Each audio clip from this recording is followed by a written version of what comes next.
Fear of the dark. There's a constant fear that something's always near. We fear that which slithers, which skulks in the night.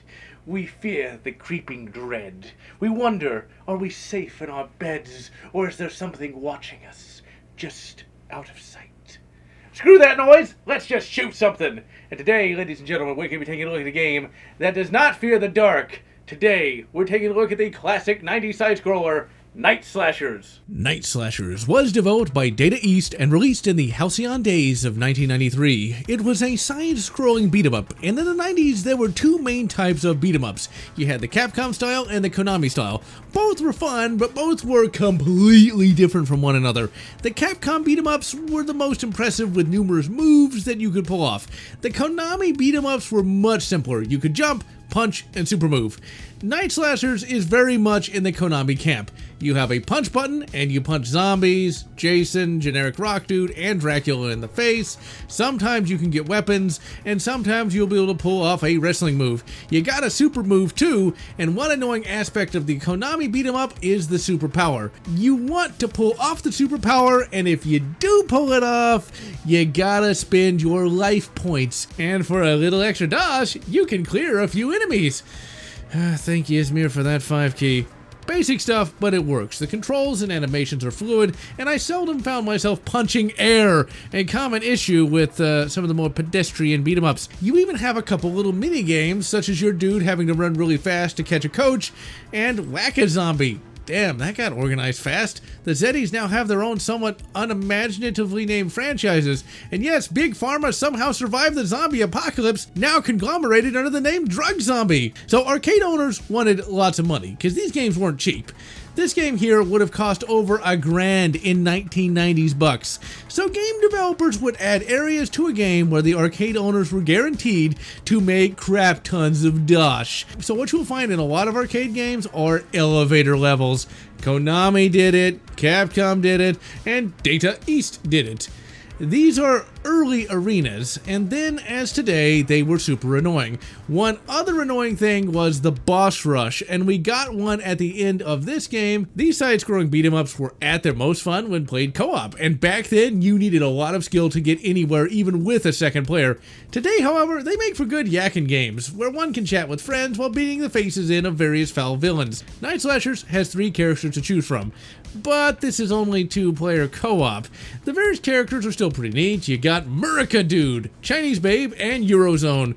They each honestly play pretty much the same as one another, but that is more or less what you expect from a Konami-style beat-em-up. Let's face it, graphics age. 3D models from 1995 look like scheisse compared to modern games.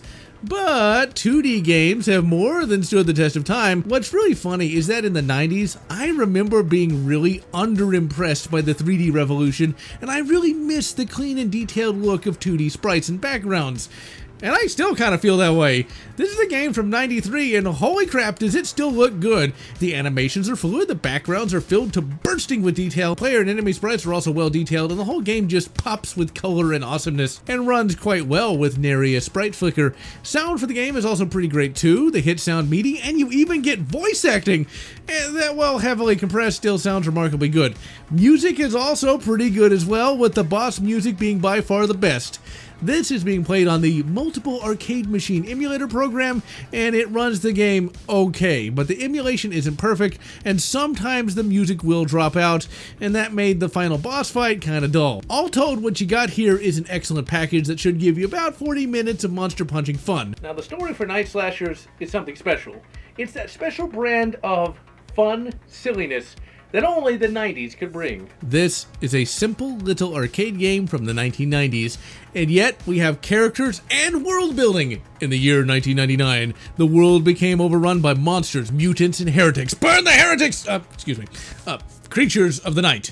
Armies were overrun, and the world became all but unfit for human habitation. Holy terror must be cleansed of the unclean. Burn the heretic! Excuse me again.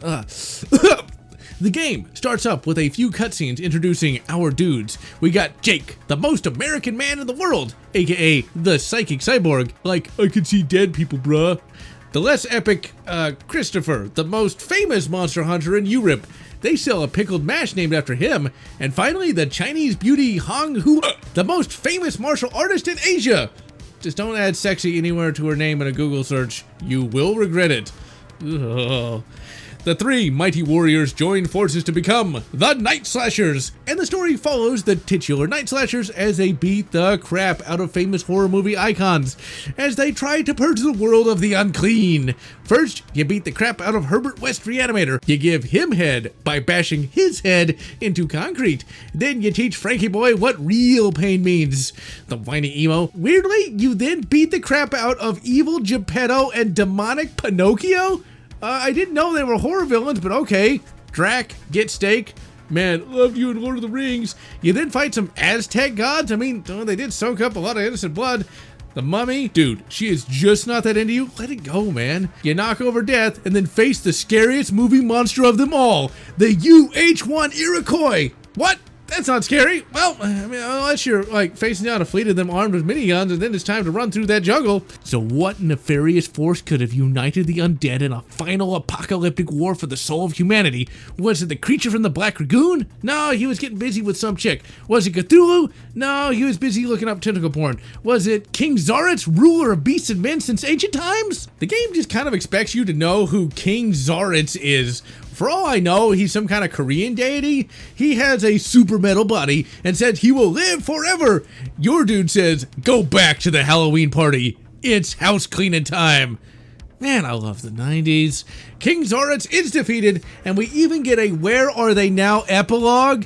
Jake, the psychic cyborg, becomes a private detective in Chicago. Wonder if the apocalypse actually helped there. Hong Hua is still fighting monsters, and Christopher is still killing Draculas. Now I got a question, ladies and gentlemen. Where in the name of the Space Sigmar is my OVA? This needs an OVA stat. Even though it's unlikely we'll ever get an OVA, this game's story is still really bloody entertaining. If you haven't played this game in a while, I highly recommend roping in a friend and get to bashing. And so, I'm GeneralLotz, wishing you good Assassin's Creed and good Assassin's Creed 2, or whatever makes you happy. If you enjoyed this video, please consider subscribing and please consider leaving a like or a comment as the algorithm desires your soul. And I want to thank all those fans who have supported this channel, both past and present.